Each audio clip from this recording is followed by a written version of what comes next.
Hey guys, Drifter here. Today I've got a video for you about Modern Warfare 2 Remastered Multiplayer. Not the campaign, which came out in 2020, but Modern Warfare 2 Multiplayer Remastered for current generation consoles and PC.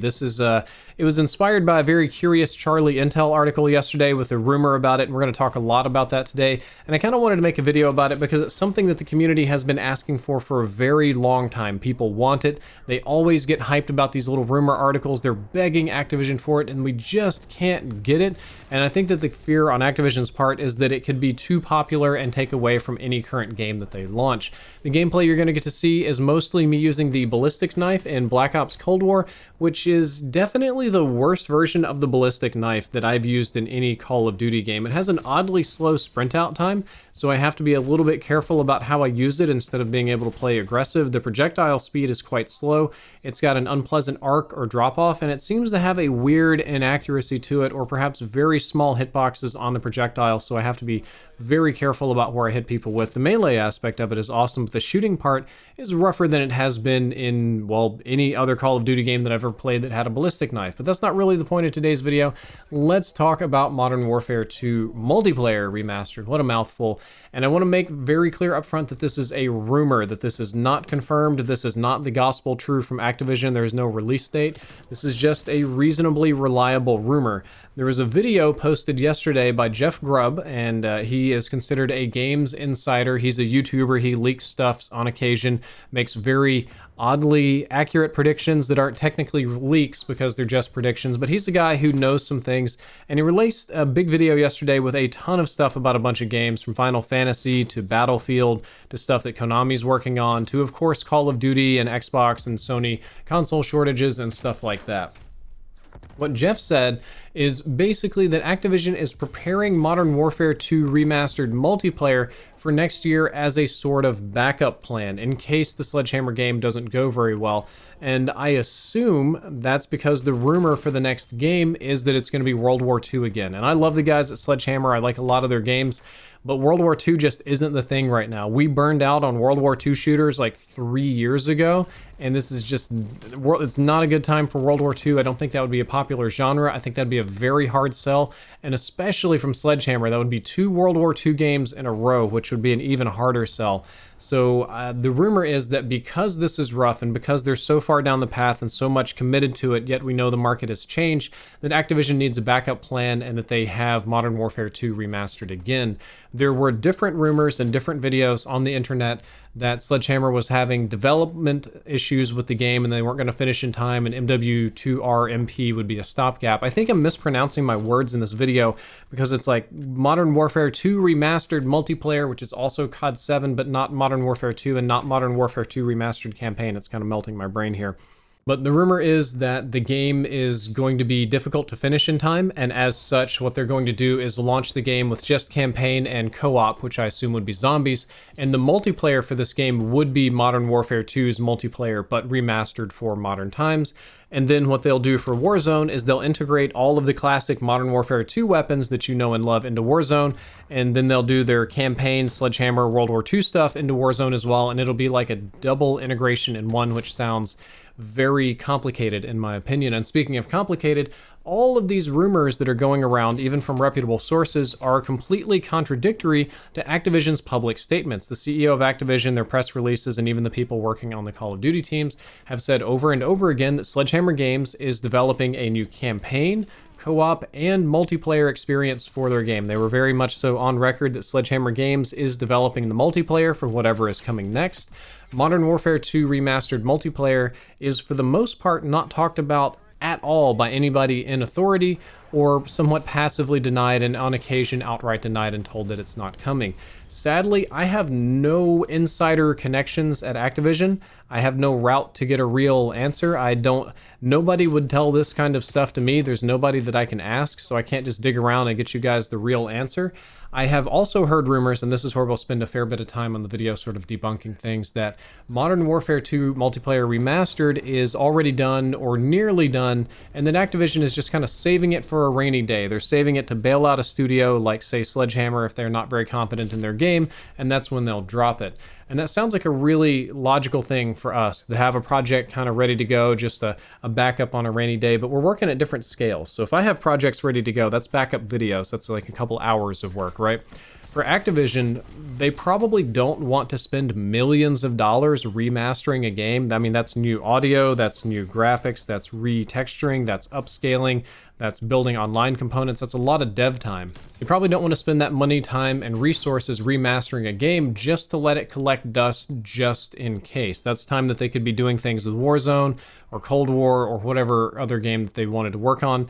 And also, if you do this, the longer it sits, the harder it's going to be to remaster the remaster. So let's say it's mostly done in modern looking and it sits there for a year and then it's time to finally launch it. Well, technology will have changed, hardware specs on the new consoles and PCs very slightly, but there'll be new, more efficient ways to program around them, and then the multiplayer environment might have a new hook or something different with Demonware, and you have to update it again to get it one more year back up to standard, which would be a delay and expensive.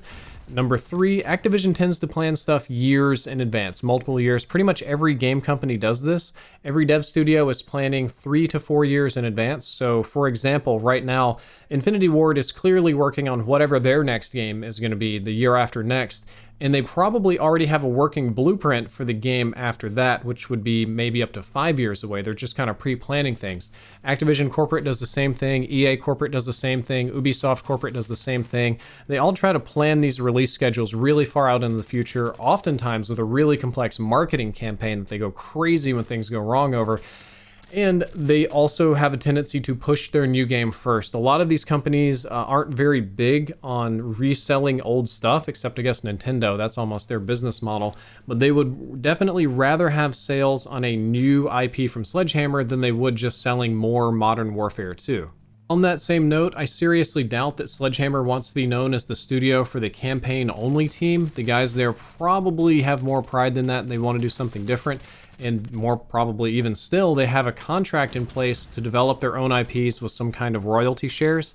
I don't know the exact numbers, but I know that each studio under the Activision umbrella has some sort of royalty or profit sharing agreement. So if it hits X number of sales, the employees get a kickback, and I think it scales between management down to devs. Like, everybody gets some kind of royalty if the game does really well. Sledgehammer will have the same thing, and they're definitely going to not want to launch any other product to cannibalize theirs, because they're going to get as much royalties as possible. Then finally, would Modern Warfare 2 really hold up to modern standards in gaming? Would we as a Call of Duty community really embrace this? And my answer is probably not. Like CoD 4 Remastered, the flaws would start showing eventually. A lot of you played Modern Warfare Remastered online. I played it a ton. I skipped Infinite Warfare to do in-depth on that particular year. But once they remastered it, it wasn't exactly the same. There were little bugs here and there. There were new bugs. They added new weapons to thing. That was really complicated. Microtransactions on top of that.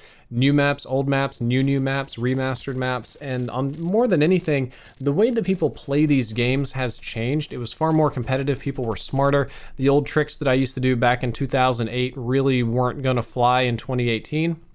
If I'm not mistaken, at some point they had to do some patches and rebalance of some classic things in the game, which made fans really mad. And that leads us into the discussion about one-man army noob tubes in Modern Warfare 2 Multiplayer Remastered. For those of you that played Modern Warfare 2, you might remember the unlimited ammo noob tube with danger close to make it deal extra damage and shoot it all the way across the map, and everybody memorized it. So Ground War in this game, which was the biggest mode they had available at the time, was effectively unlimited noob tubes. Every lobby was just a noob tube heaven. It was kind of fun to do, but it was really awful and miserable to play against on the receiving end, and the people wouldn't even run out of ammo. They could just sit in their spawn and shoot up like a mortar all day, every day, and they considered that acceptable. You had things like Commando, where your melee range would be like the length of a giraffe laid out. You could just lunge like 50 feet and stab people.